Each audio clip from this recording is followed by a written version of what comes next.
오늘은 6월 세 번째 주 월요일입니다. 한 주도 하나님의 은혜로 살아가시길 소망합니다. 오늘 말씀 제목은 더욱 큰 은사를 사모하며 서로 사랑하라입니다.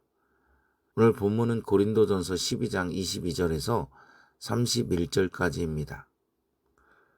그뿐 아니라 더 약하게 보이는 몸의 지체가 도리어 요긴하고 우리가 몸에 덜 귀히 여기는 그것들을 더욱 귀한 것들로 입혀주며 우리 아름답지 못한 지체는 더욱 아름다운 것을 얻느니라. 그런즉 우리의 아름다운 지체는 그럴 필요가 없느니라.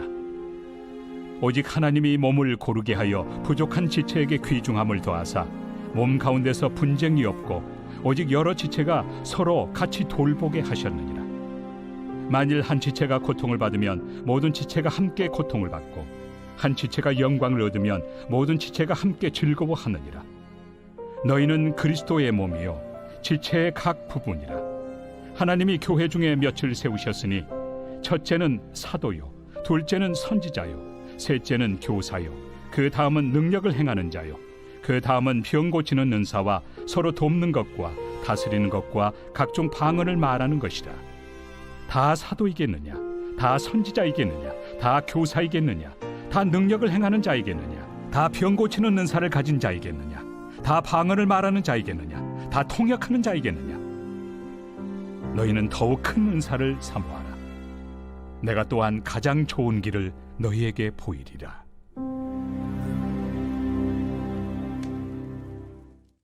오늘 본문은 바울이 몸과 지체의 비유를 통해 교회의 모습을 설명하는 말씀입니다.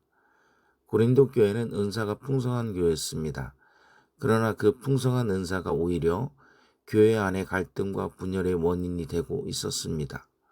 어떤 사람은 자신의 은사를 자랑했고 어떤 사람은 열등감을 느꼈습니다. 그래서 바울은 교회가 무엇인지, 은사가 왜 주어졌는지 다시 가르쳐주고 있습니다. 바울은 교회를 하나의 몸으로 설명합니다. 몸에는 다양한 지체가 있지만 모두가 필요합니다. 마찬가지로 교회 안에도 다양한 성도와 다양한 은사가 있지만 모두가 하나님께서 세우신 귀한 존재들입니다. 22절을 보면 바울은 이렇게 말합니다. 그뿐 아니라 더 약하게 보이는 몸의 지체가 도리어 요긴하고.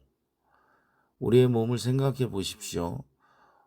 눈이나 손처럼 눈에 잘 보이는 기관도 중요하지만 심장이나 폐와 같은 기관도 매우 중요합니다. 오히려 눈에 보이지 않는 기관이 생명을 유지하는 데 결정적인 역할을 하기도 합니다. 교회도 마찬가지입니다. 우리는 흔히 설교하는 사람, 찬양하는 사람, 앞에서 봉사하는 사람만 중요하다고 생각하기 쉽습니다. 그러나 하나님은 그렇게 보지 않으십니다. 아무도 알아주지 않아도 묵묵히 교회를 위해 기도하는 성도, 보이지 않는 곳에서 청소하는 성도, 식사를 준비하는 성도, 어려운 이웃을 위해 섬기는 성도 모두가 하나님 나라에 꼭 필요한 지체입니다. 평소에는 그 중요성이 잘 느끼지 않지만 그러나 어느 순간 그들의 섬김이 얼마나 귀한 것인지를 알게 됩니다. 그래서 우리는 교회 안에서 사람을 외모나 역할로 판단해서는 안 됩니다. 하나님께서는 약하게 보이는 지체도 귀하게 여기십니다. 23절을 보면 우리가 몸에 덜 귀히 여기는 그것들을 더욱 귀한 것들로 입혀주며 라고 말씀합니다. 하나님은 연약한 지체를 버려두지 않으십니다. 오히려 더욱 돌보시고 세워주십니다. 세상은 강한 사람을 높이고 약한 사람을 무시합니다. 그러나 하나님의 나라는 다릅니다. 주님은 상한 갈대를 꺾지 않으시고 꺼져가는 심지도 끄지 않으시는 분이십니다. 우리도 주님의 마음을 품어야 합니다. 교회 안에서 연약한 성도를 향해 왜 저럴까? 라고 말하기보다는 어떻게 도울 수 있을까를 생각해야 합니다. 신앙이 약한 성도, 시험 가운데 있는 성도, 경제적으로 어려운 성도, 외로운 성도를 돌아보는 것이 주님의 몸된 교회의 모습입니다. 25절은 오늘 본문의 중요한 말씀입니다. 오직 여러 지체가 서로 같이 돌보게 하셨느니라. 하나님께서 교회를 만드신 목적 가운데 하나가 바로 이것입니다. 혼자 신앙생활을 하도록 하지 않으셨습니다. 서로 돕고 서로 세워주고 서로 격려하도록 하셨습니다. 우리 모두 부족합니다. 완전한 사람은 없습니다. 어떤 사람은 믿음이 강하지만 인내가 부족할 수 있습니다. 어떤 사람은 섬김을 잘하지만 말씀의 지식이 부족할 수 있습니다. 또 어떤 사람은 열심은 있지만 지혜가 부족할 수 있습니다. 그러나 하나님은 서로 다른 사람들을 한 몸으로 묶어주셨습니다. 그래서 서로 부족한 부분을 채우며 함께 성장하게 하십니다. 내가 완전해진 다음에 섬기겠습니다 라고 말하는 사람은 평생 섬기지 못합니다. 우리는 부족한 상태로 섬기고 부족한 상태로 사랑하고 부족한 상태로 서로 세워줘 갈 때 함께 성숙해지는 것입니다.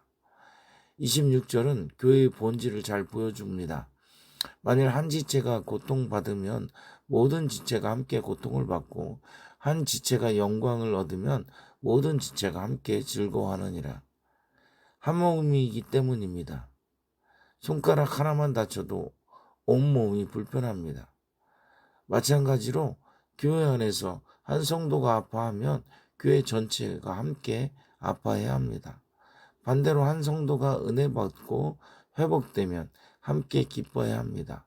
그런데 현실은 어떻습니까? 누군가 어려움을 당하면 무관심할 때가 있고 누군가 잘 되면 시기할 때도 있습니다. 그러나 그것은 한 몸의 모습이 아니라는 것입니다.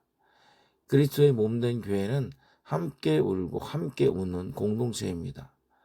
28절에는 하나님께서 교회에 여러 직분과 은사를 주셨다고 말씀합니다.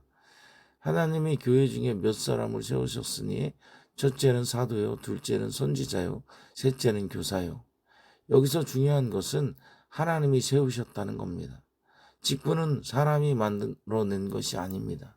하나님께서 교회를 세우기 위해 주신 것입니다. 그러므로 직분은 자랑의 근거가 아닙니다. 섬김의 책임입니다. 세상에서는 높은 자리에 올라갈수록 더 많은 사람의 섬김을 받습니다. 그러나 교회는 정반대입니다. 예수님께서는 너희 중에 큰 자는 너희를 섬기는 자가 되어야 하리라 라고 말씀하셨습니다. 교회의 직분은 군림하는 권리가 아니라 섬기는 특권입니다. 직분자는 더 많이 사랑을 주어야 하고 더 많이 희생해야 하고 더 많이 기도해야 합니다. 에베소서 4장 12절은 직분자의 사명을 분명하게 말씀합니다. 이는 성도를 온전케 하며 봉사의 일을 하게 하며 그리스도의 몸을 세우려 하심이라. 직분의 목적은 자신을 높이는 것이 아니라 성도를 세우는 것입니다. 마지막으로 31절에 바울은 이렇게 권면합니다. 너희는 더 큰 은사를 사모하라. 많은 사람들이 이 말씀을 오해합니다. 마치 어떤 은사는 크고 어떤 은사는 작은 것처럼 생각합니다. 그러나 바울의 의도는 그것이 아닙니다.